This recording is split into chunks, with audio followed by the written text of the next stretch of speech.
चंद दिनों की शांति के बाद धनबाद में गैंगस्टरों का आतंक फिर कहर बरपाने लगा है।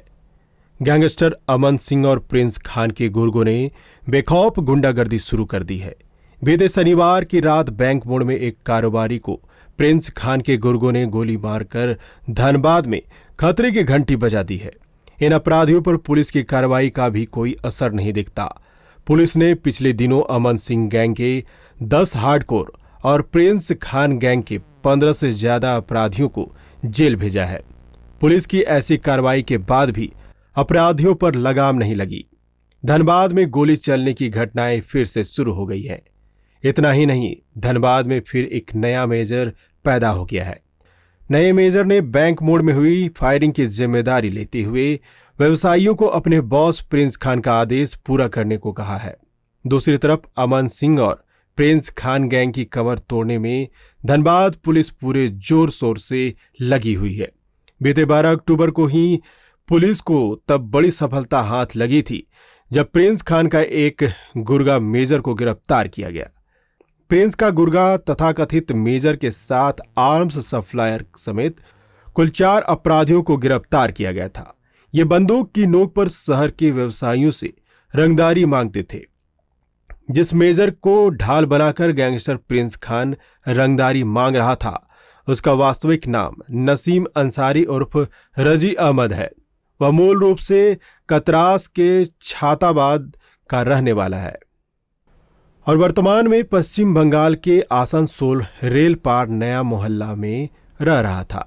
प्रिंस खान के मामले में पुलिस इसे अब तक की सबसे बड़ी सफलता मान रही थी और अपनी पीठ थपथपा रही थी, परंतु एक बार फिर बैंक मोड़ की गोलीबारी में मेजर का नाम आने से पुलिस भी उलझन में पड़ गई है। पुलिस का माथा चकरा रहा है कि अब यह नया मेजर कौन है। इधर धनबाद के कारोबारी और व्यवसायी पुलिस की और संदेह की नजरों से देख रहे हैं, सच में मेजर गिरफ्तार हुआ था या नहीं, या पुलिस अब तक उन्हें बरगला रही थी। देखा जाए तो पिछले 3 माह में अपराधियों ने धनबाद में 10 फायरिंग एवं बम फेंकने की घटना को अंजाम दिया है।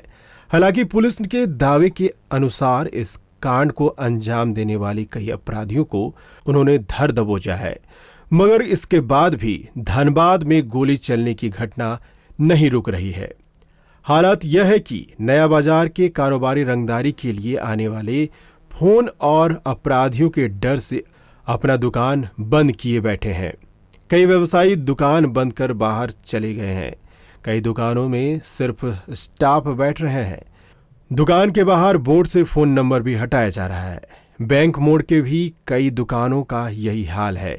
शनिवार को बैंक मोड़ में व्यवसायी पर हमले के विरोध में व्यवसायियों ने धनबाद को बंद रखा था और अब धनबाद के व्यवसायियों ने कहा है कि यदि यही हाल रहा तो वे 1 नवंबर से अपनी दुकानें बंद रखेंगे। यह बंद तब तक रहेगा जब तक उन्हें सुरक्षा नहीं मिलती। बताते चले कि बीते माह अपराधियों के खौफ से परेशान धनबाद के कारोबारियों ने सामूहिक रूप से हथियार के लाइसेंस की मांग प्रशासन से की थी। अब धनबाद के लोगों का मानना है कि जब तक प्रिंस खान की गिरफ्तारी नहीं होगी, यह डर बना रहेगा। आइए अब हाल के दिनों में धनबाद में घटी घटनाओं पर नजर डालते हैं। 1 जून तोपचांची में सानेस पंजाब एवं माही होटल में अपराधियों ने रंगदारी के लिए बमबाजी की थी। 7 जून ठाकुर मोटर्स के मालिक संजीव आनंद ठाकुर को गोली मारी गई। 27 जून वासेपुर के कारोबारी रशीद महाजन के घर के बाहर रंगदारी के लिए फायरिंग। 29 जून अप्सरा ड्रेसेस के मालिक के घर के बाहर रंगदारी के लिए फायरिंग। 10 जुलाई गोविंदपुर में बिहारी लाल चौधरी के प्रतिष्ठान पर फायरिंग। 8 अगस्त गफ्फार कॉलोनी स्थित जया साइबर कैफे में फायरिंग। 12 अगस्त बैंक मोड़ स्थित सलूजा टायर्स के समक्ष फायरिंग।